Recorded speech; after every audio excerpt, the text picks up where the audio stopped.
Finally, my message for the BBC leadership. 1, clear out the political partisans at the top, or I will do it for you. 2, start platforming the Lib Dems, the Greens and the Nationalists as often as you platform that ragbag of 5 MPs called Reform UK. 3, stop pandering to a right wing that is determined to destroy you. Thank you for your attention to this matter. From the man who should be in jail for leading the United Kingdom into an illegal war that killed our servicemen, that killed millions of Iraqis. Breaking today, the British Bashing Corporation has a death wish. This corrupted organisation and its hopeless chairperson is fighting back against Donald Trump in a way that I think could actually put its very survival at threat, and my God, I am here for it. So you may have seen over the weekend on Air Force One, Donald Trump upped the ante with the BBC saying he will absolutely go ahead with his legal action after they refused to settle for a small figure. So now he's going for up to $5 billion. Watch. We'll sue them for anywhere between $1 billion and $5 billion, probably sometime next week. So you're ready to take? Well, I think I have to do it. I mean, they've even admitted that they cheated. I mean, not that they couldn't have not done that. They cheated. They changed the words coming out of my mouth. Well, they did. And in Donald Trump's exclusive interview with Bev Turner in the Oval Office, he made it clear that this wasn't just about him. And this is what I have huge respect for. It's about what the British Bashing Corporation does to everyone on our side of the political aisle. Watch. Dan Wootton Outspoken is available as a podcast too. So to listen or watch us on the go, wherever you are, then please subscribe on Apple Podcasts, Spotify, or wherever you listen to your podcasts. And as a personal favour to me, please rate and review, as it really helps our independent show. You know, you worry about AI because things like this can happen, you know, with their different geniuses. I mean, you know, you can do things. I've seen things that are incredible. But you can't imagine that BBC did this somewhat crudely, actually. Yeah. You know, it was done sort of crudely. They'd clipped together, hadn't they, 2 parts of the speech that were nearly an hour apart. It's incredible. To depict the idea that you had given this aggressive speech which led to this riot. And one making you into a bad guy, and the other one was, you know, my statement was a very calming statement. It's pretty incredible. I mean, I couldn't believe it, actually. I've been doing this for a long time. I've never seen anything like that. That's the most egregious. I think that was worse than the Kamala thing with CBS and 60 Minutes. How far will you push it? Because they haven't offered, our understanding is they've offered no money whatsoever. They've apologised in a letter, but they haven't offered you a penny in compensation. There was this figure of $1 billion that you may be pursuing. I think I have an obligation to do it. Look, I'm not looking to get into lawsuits, but I think I have an obligation to do it. This was so egregious. If you don't do it, you don't stop it from happening again with other people. I think you probably have an obligation. I'd like to find out why they did it. You know, it's so bad. Yeah. Who thinks like this? And I wonder if they've done it. We'll find this out. You know, the nice part about litigation is we'll find out how many times have they done it to other people. Maybe they did it to me quite a bit.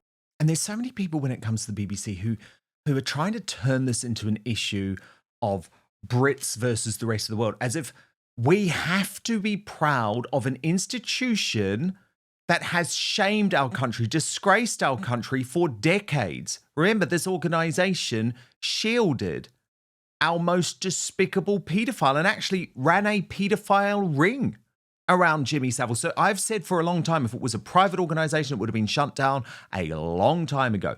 And guess who's with me? Liz Truss. Watch this.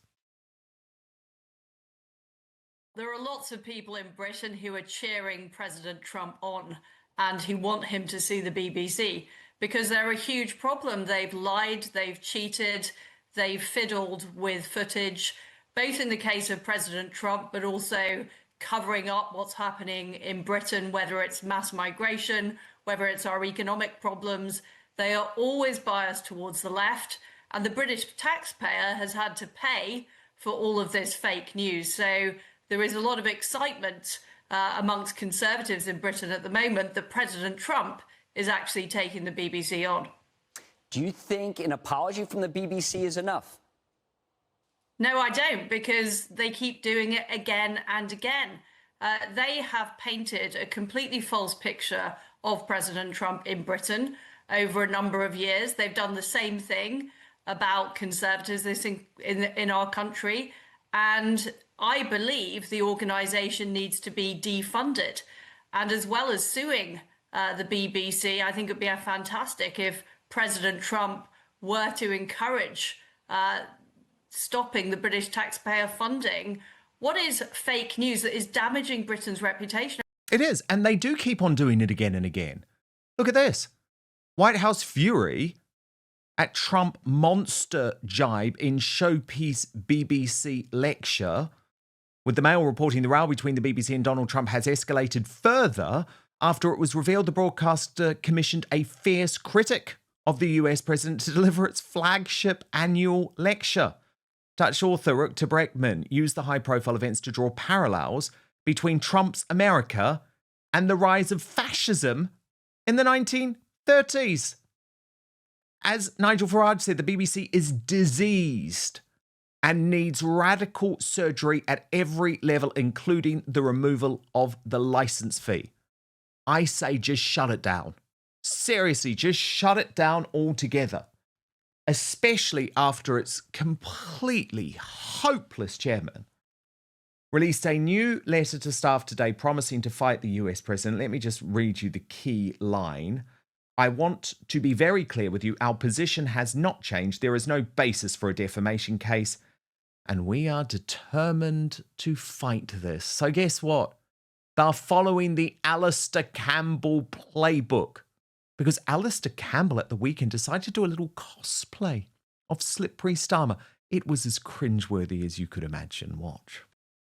But first, as we get older, you notice it. After a cold day, hard workout, even a long week, recovery just isn't as quick as it used to be, right? That bounce back factor matters.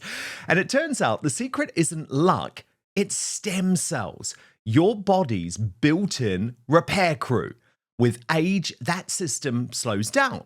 Fewer cells, weaker signals, slower recovery. That's exactly why Qualia created Qualia Stem Cell. Think of it this way. Your cells are powerful. Qualia Stem Cell helps keep them that way. It's crafted with nature's heavy lifters, sea buckthorn, royal jelly, and more to support your body's natural repair system so you can keep moving, healing, and thriving. You don't have to accept slowing down. This is about supporting better aging by reactivating the systems that help you bounce back. And it's refreshingly simple. You take it just 4 days a month. So if you've ever felt like your body just doesn't bounce back like it used to, whether it's after a tough workout, getting sick, or just the wear and tear of life, this is for you. Qualia Stem Cell was designed to support your body's natural repair systems, helping you heal, recover, and keep going strong. And right now, you can try it for up to 50% off at qualialife.com/Dan. And here's a bonus. Use the code Dan for an additional 15% off your order. So that's QUALIA life.com/Dan. Your body's built to repair itself. Qualia just helps it do it that better. And a big thanks, by the way, to Qualia for sponsoring this episode of Outspoken. But now, back to the show. Were Keir Starmer, this is what I would say right now at that lectern. Very good. Maybe not that one, maybe inside number 10. The BBC made a big mistake. Many media organisations make big mistakes. Unlike the others, the BBC has apologised and taken responsibility, and the Director General has gone. That should be the end of the matter. The attacks upon the BBC by the Conservatives and Reform are contemptible, given the huge role the BBC plays in our national life and our global reputation. I have this evening spoken to President Trump. I have made clear in the strongest possible terms that his attacks and those of his office and supporters upon the BBC are unacceptable. We do not want an American-style media landscape in this country. I will protect and strengthen the BBC, and to that end we will invest more in the World Service and the BBC regions. Finally, my message for the BBC leadership. 1. Clear out the political partisans at the top, or I will do it for you. 2. Start platforming the Lib Dems, the Greens and the Nationalists as often as you platform that ragbag of 5 MPs called Reform UK. 3. Stop pandering to a right wing that is determined to destroy you. Thank you for your attention to this matter. Oh, ho, ho, ho. Thank you. Ho, ho, ho. From the man who should be in jail for leading the United Kingdom into an illegal war that killed our servicemen, that killed millions of Iraqis. I mean, Christine and Neil Hamilton, doesn't Alastair Campbell just actually reveal what this is really about at the end there? We want the BBC because we want you to stop platforming Nigel Farage and Reform UK, but push the Greens and the Lib Dems. They're happy with the BBC because they know that there is a political motivation, Neil. Well, the BBC does platform the Greens and the Lib Dems. I mean, the BBC is explicitly pro net zero. They won't allow anybody who is against this climate alarmism to broadcast. And you just look at the BBC website, it's full of the most amazing rubbish, which is regularly factually untrue. And there are numerous complaints against them that are put in by Paul Homewood, who runs a website called Not a Lot of People Know That, which is full of brilliant people who really know what they're talking about climate science. But of course, the BBC marks its own homework. You can't complain to Ofcom about them until you've complained to the BBC, and you know that's going to be a waste of time. So, I mean, if you're reduced to having Alastair Campbell as your standard bearer for truth and accuracy and impartiality, then I'm afraid you're pretty desperate, aren't you? But I mean, what we've seen with Trump, of course, goes back a long way. I mean, it happened to me 40 years ago with a Panorama program called Maggie's Militant Tendency. And then I was introduced, along with another 3 or 4 Conservative MPs, as we then were, as being a tightly knit conspiracy of closet Nazis trying to take over the Conservative Party, just like the Militant Tendency was a collection of Trotskyites trying to take over the Labour Party in those years. You know, what we're seeing today is nothing new. They've never learned their lesson. As a result of a libel action that I took against the BBC, which took me 3 years when, you know, we had almost no financial resources ourselves. The BBC even then had an income of $2 billion a year with which to fight us, and they threw everything they possibly could at us. But we motored on through. At the end of it, we went into court and demolished them. They sued for peace after I'd been in the witness box for a few days. And then we got the Director General of the BBC, then Alastair Milne, sacked. Yes, so, which was a big scandal. But Christine, you actually wrote about this in your autobiography and said it was a complete hatchet job, and it was actually really devastating for you. It was horrific. I mean, Neil was a newly elected MP, elected the June before, and this was in January 1984. And suddenly there he was on national television. And don't forget, in those days, we didn't have all the options of channels, so more people would have been watching, completely and utterly destroyed. I mean, he was portrayed, as Neil has said, as a fascist and not. I mean, don't go there. It was horrific.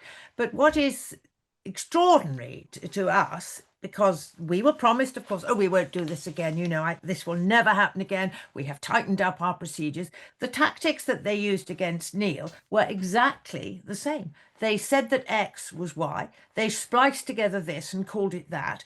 It was absolutely, it was the tactics of Goebbels, frankly, is what they used. And the great difference, of course, between Neil and us in those days is that Trump has unlimited resources with which to fight the BBC. Yes. Now, whether he has a legal case or not, that is for the lawyers, because it's hugely complicated, because it's 2 different countries, and whether he's been defamed, etc., etc. But what the BBC have to be very aware of if they don't make sure that they settle this and shut it down, is if Trump pursues it, they will be liable for opening up for public scrutiny all their internal emails, all their WhatsApps, all their internal memos, because that's what you have to do when you're heading towards a court case. Now, they would be very interesting indeed. So my guess is the BBC will seek some way to settle it, but I'm damned if it's going to be using my money. This may be the straw that breaks the camel's back for an awful lot of people who just say, never again the license fee. Well, I hope so. I honestly hope so. I'm totally with Liz Truss on this. I'm not even with Nigel Farage where it's like, oh no, it just needs a bit of restructuring, get rid of the license fee. Absolutely not. I mean, it should go.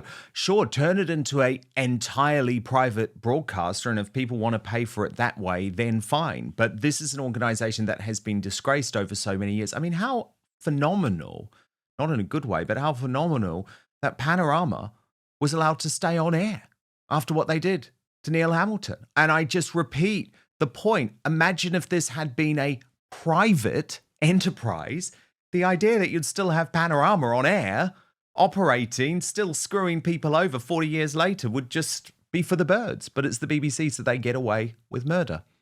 In some cases, quite literally.